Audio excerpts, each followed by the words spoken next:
Hi guys अमे अगड़िया कोमी नता जाए एटले दायडानुं पक्कू भरवा आई गया जो पण घरे बैठा बैठा कोम चालू थे। जो मित्रों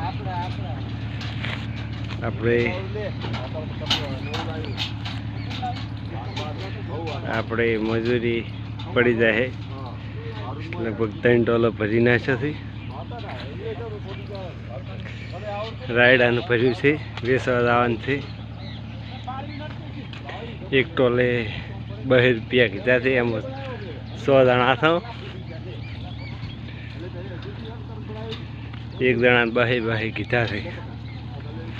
પાકું ફરવાનું રાયડાનું ભર્યું છે $3 ને હવે જીરાનું ભરવાનું છે હોદનું લગભગ 20 વીઘાનું છે। મિત્રો આપણે મજૂરી પડી જશે ₹700 700 પડી જાય। જો કરી બેઠા બેઠા તો કોમ ચાલુ જ છે। જય